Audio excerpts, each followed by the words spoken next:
How do you manage 40 years from starting in the business to still be so youthful, to still have such a fresh outlook, to embrace social media, to still be working at the pace you are? How do you manage that? I keep getting asked this question and I wonder why do they ask me? Genuinely, because you're looking fantastic, really. Okay, it's a 2-hour gym workout every morning. Really? Really? Wow. That's a heavy commitment. I guess, yeah. I don't know. I must be doing something which is right. And thank my parents genetically for. Okay. It's just good genes. Yeah. That's it. It's just good genes, right? And what about Who Wants to Be a Millionaire? You're starting your 5th series of that. Yes, absolutely, and contracted for 2 more. It's been one of the most exciting experiences that I've had. Everyone, when I was considering going to television, advised me that you're making the biggest mistake of your life. Indeed, it turned out to be one of my best mistakes. Yes. It's a fascinating world, and it's away from a scripted, technically worked out format, as in cinema. Somebody else's lines, somebody else's designing of your clothes, where you will stand, where you will walk, what you will say. This is just by yourself, ad-libbing, no script. It's great fun. And it's great fun. Yeah. Allows you to be yourself, and allows you to sit across a computer with a contestant and to know about his life and the way he reacts to his earnings, and what his circumstances are and where he comes from. And it was just a brilliant experience. And the last series that we did touched some of the contestants who came in from the B and C centers of India, who were very poor. Many of the cities were absolutely unknown to me, where they came from. Right. And we had a lady, a Muslim lady, who came from Giridih, which is a very, very small little town, lived almost in the Parda system, hardly ever was allowed to move out of the house, did her own education or whatever it is by stitching clothes inside her home, came across the registration for Konbanega Crorepati, which is the equivalent of millionaire, on her own. Her husband was working in another town. She called him and said, I wish to apply for this. He said, well, if you're, feeling good about it, do so. Did it, got the registration right, stepped out of the town for the first time, sat on an airplane for the very first time in her life, came to the city of Mumbai for the first time, got on to Millionaire and won $1 million. You're kidding me. Wow. It's just bravo, that. It is amazing. And then she's sitting opposite you the whole time. If the whole situation wasn't nerve-wracking enough for her, And the most remarkable thing was when I asked, how did you do it? She said, I knew that I was going to do it someday. And it's just really absolutely fantastic. So these are the kind of people that are getting encouraged to come on, and we feel really nice when you see people like this coming out. Absolutely. There are people who come up and say, I want my village to be named after me if I win a lot of money. And I want to contribute this money to bring in water and irrigation for my fields because my father is a farmer. I want to pay back my teacher who taught me and who educated me up to the primary school level, because after that I couldn't afford to go to university. And I want to disprove my entire village who were against my father for educating me. And they said, you're wasting your time educating your son. Get him out to the fields, give him a plow, let him plow the fields because that's all he's capable of doing. And he said, I just want to go and defy this by winning something here. And that guy won, $250,000 worth, 25-30 lakh rupees.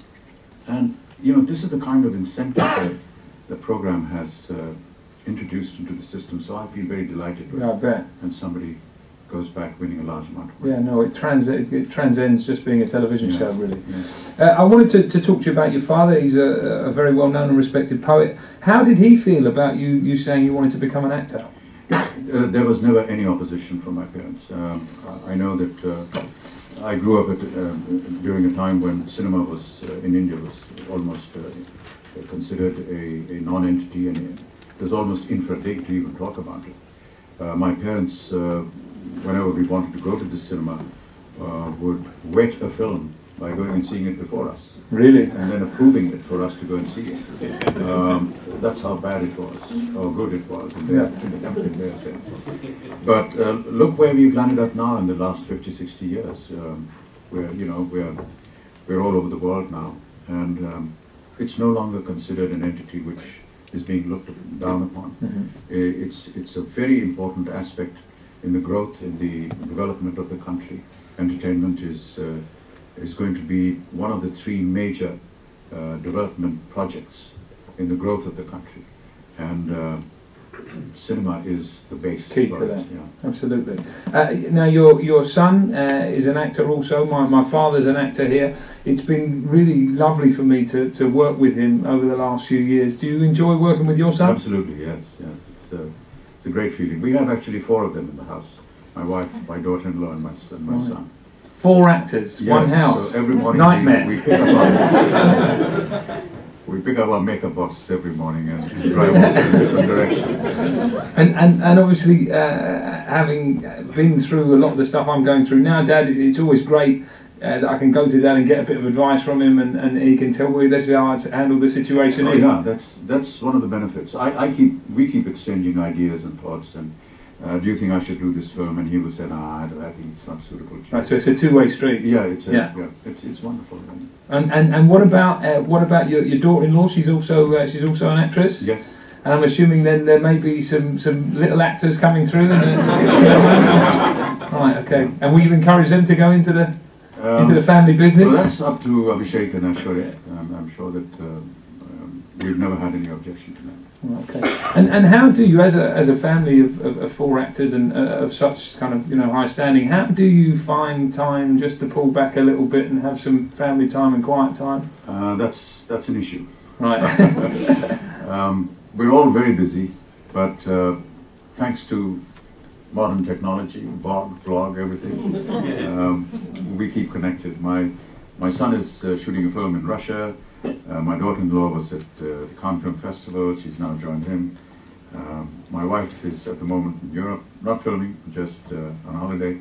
So we'll all get together some point in time. Somewhere. And meet up and... turn the phones off for a minute. Yeah. Right. And tell me about your photography. You're a keen photographer?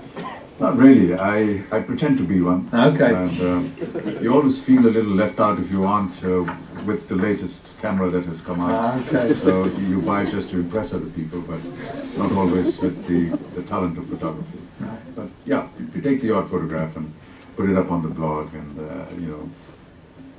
have some very nice people from the blog saying, "My gosh, you can photograph." Feels good.